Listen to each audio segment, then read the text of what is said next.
Hello my dear children, welcome back.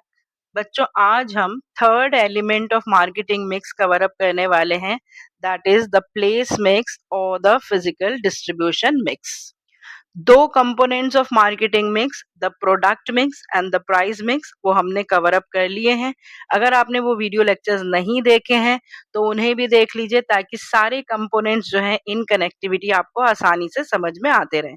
और हाँ, अगर आप मेरे चैनल पे नए हैं तो प्लीज मेरे चैनल को सब्सक्राइब भी कर लीजिए, लाइक एंड शेयर करिए मैक्सिमम, ताकि मुझे भी मोटिवेशन मिले कि जो कंटेंट मैं क्रिएट कर रही हूँ, जो एक्सप्लेनेशन मैं आपको दे रही हूँ, उससे आपको फायदा हो रहा है और दूसरों को भी उससे फायदा हो।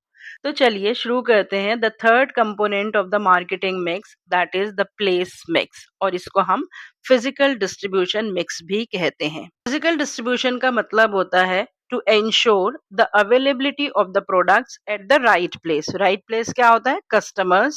और उसे इंश्योर करने के लिए टू फैक्टर्स इंपॉर्टेंट होते हैं। वो दो फैक्टर्स क्या हैं? Number one, channel of distribution, and number two, the physical distribution. तो जो फिजिकल डिस्ट्रीब्यूशन के कंपोनेंट्स हैं, उनको हम कैसे क्लासिफाई करेंगे? सबसे पहले तो हम उन्हें दो कैटेगरीज में क्लासिफाई करेंगे। Number one, the channel of distribution, and number two, the physical distribution.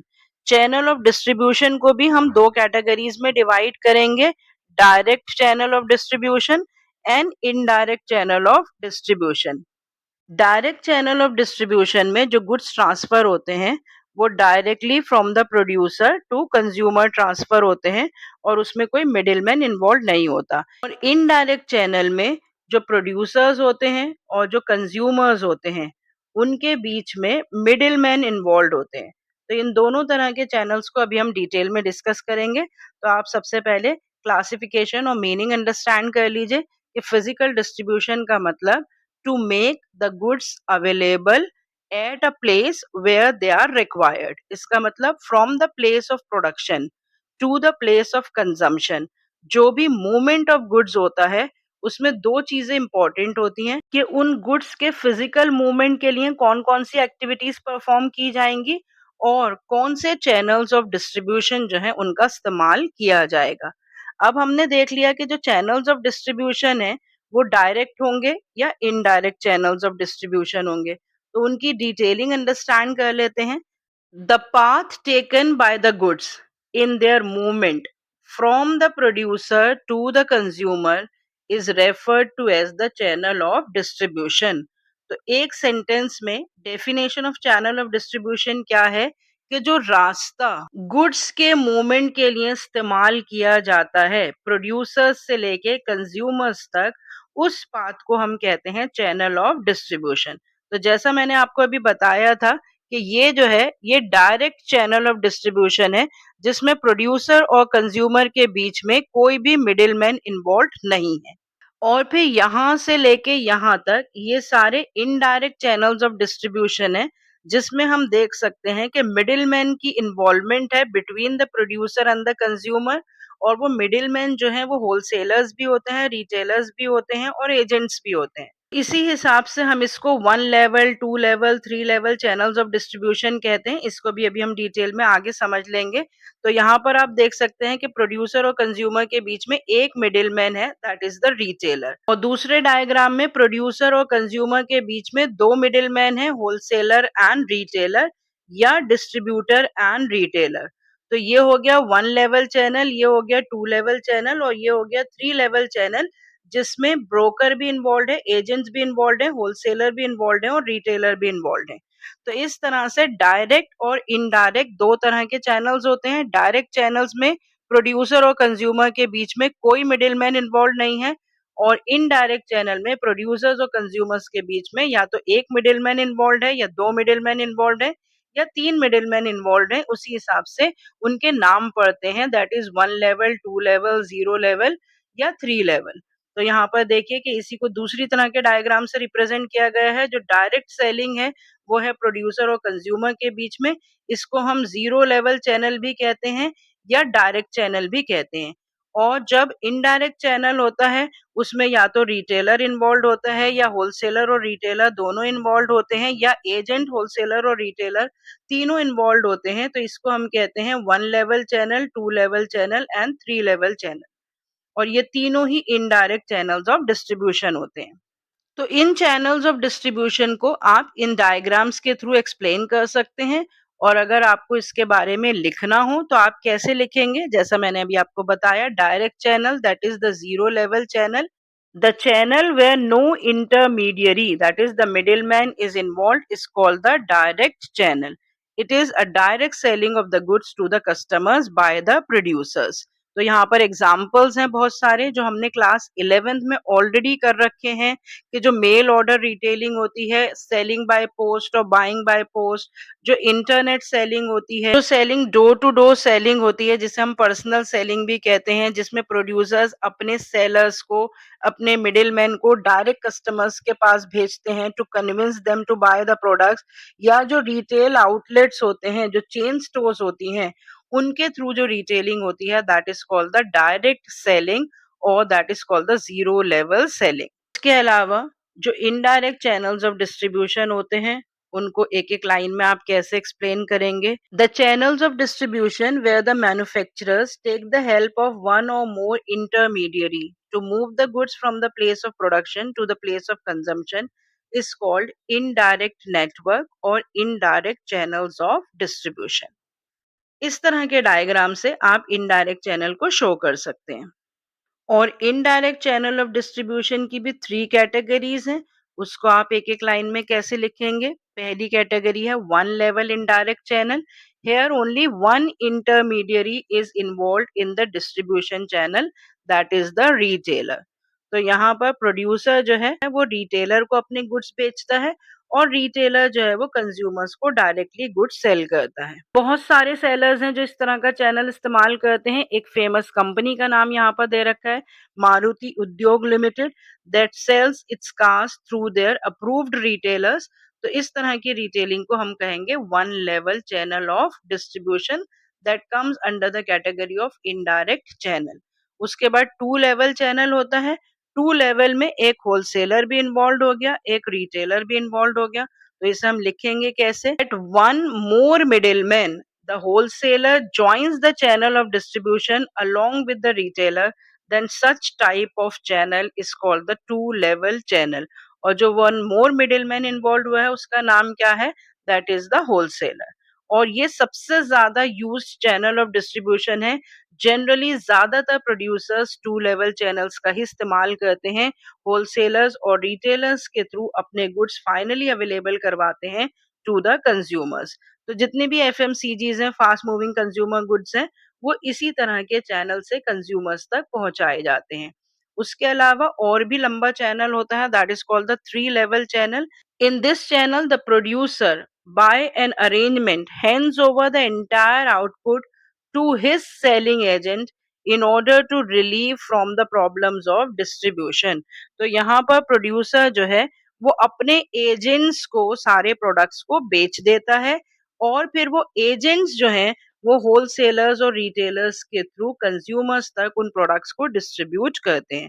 तो इस तरह से एक एक लाइन में आप डायरेक्ट चैनल और इनडायरेक्ट चैनल्स और उसकी कैटेगरीज और एग्जांपल्स के साथ आप उसे एक्सप्लेन कर सकते हैं। अब उसके अलावा जो सेकंड फैक्टर है वो है physical movement of the goods. तो जो physical movement of the goods हैं उसके चार कंपोनेंट्स और हैं। The components of physical distribution में एक कंपोनेंट तो हो गया चैनल्स ऑफ डिस्ट्रीब्यूशन, और दूसरा है physical movement of the goods. तो physical movements of the goods के लिए सबसे पहला इंपॉर्टेंट एस्पेक्ट जो सेलर को कंसिडर करना होता है वो होता है कि ऑर्डर को कैसे प्रोसेस किया जाए। It begins with the receipt of an order. तो प्रोड्यूसर को ऑर्डर रिसीव होता है कस्टमर्स से, और फिर प्रोड्यूसर उस ऑर्डर को प्रोसेस करता है। It involves preparation of the invoice, instructions to the warehouse keeper for the dispatch, granting of the credit facilities, sending the bills etcetera. Quick processing helps to retain the customers forever. मतलब order receive करने से dispatching of the goods तक जो भी steps लेता है producer, they all come under the order processing. कि goods की इनवॉइस प्रिपेयर करना कि कितनी वैल्यू के गुड्स हैं, फिर जो वेयर हाउस कीपर्स हैं उनको इंस्ट्रक्शंस देना कि किस हिसाब से गुड्स पैक और फॉरवर्ड होंगे, फिर जो कस्टमर है वो पेमेंट कैसे करेगा, उसको क्रेडिट फैसिलिटीज दी जाएंगी, और उसको जो बिल्स दिए जाएंगे वो बिल्स की पेमेंट कैसे कैसे करेगा, ये सारी चीजें जो हैं ऑर्डर प्रोसेसिंग के एस्पेक्ट्स हैं. So order processing simply means taking all the steps in between the receipt of the order to the dispatch of the goods and receiving payment. Physical distribution में ही जो एक और important decision जो marketer और producer को लेना होगा वो होता है transportation. It is the means of carrying the goods and the raw materials from the point of production to the point of sale. तो ट्रांसपोर्टेशन के बहुत सारे मेथड्स होते हैं, road transport, rail transport, water transport, air transport. तो depending upon the nature of the goods, depending upon the cost and the risk, तो इन सारे फैक्टर्स को ध्यान में रखकर सेलर या प्रोड्यूसर ये तय करता है कि कौन सा मोड ऑफ ट्रांसपोर्ट जो है वो इस्तेमाल किया जाएगा to make the goods available to the customers or to the agents. Transportation के बिना तो सेल्स एग्जीक्यूट हो ही नहीं सकती हैं. और ट्रांसपोर्टेशन के बारे में हम पहले ही पढ़ चुके हैं कि ट्रांसपोर्टेशन से प्लेस यूटिलिटी क्रिएट होती है, क्योंकि it is the means of making the goods available from the place of production to the place of consumption.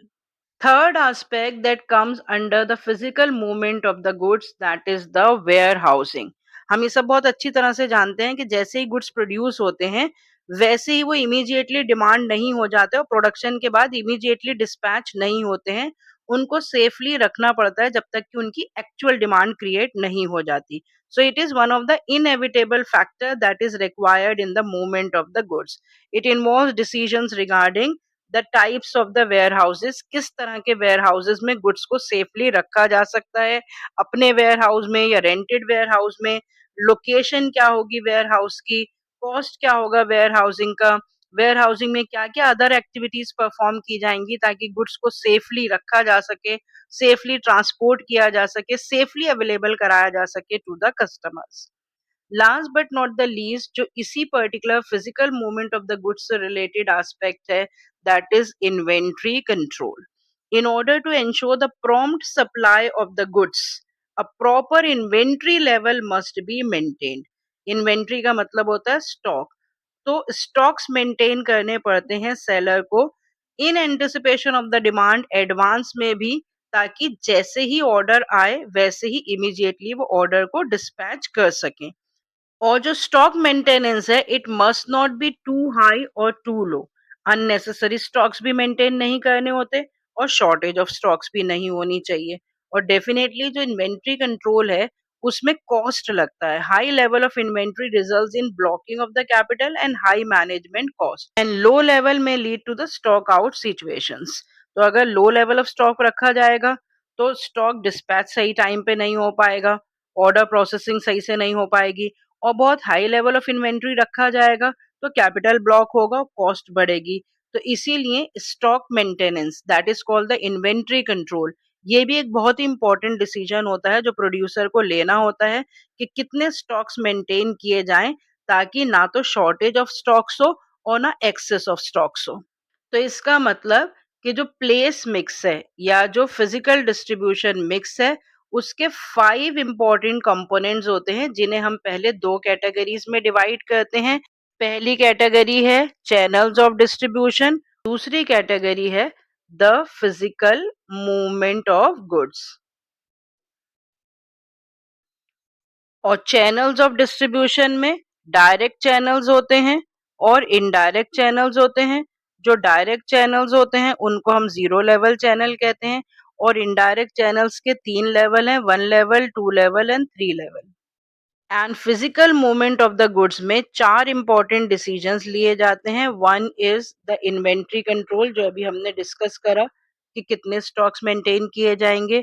उसके बाद दूसरा इंपॉर्टेंट डिसीजन है ऑर्डर प्रोसेसिंग, कि ऑर्डर को कितनी फास्ट स्पीड से प्रोसेस किया जाए कि इमीडिएटली ऑर्डर जैसे ही आए वैसे ही डिस्पैच कर दिया जाए.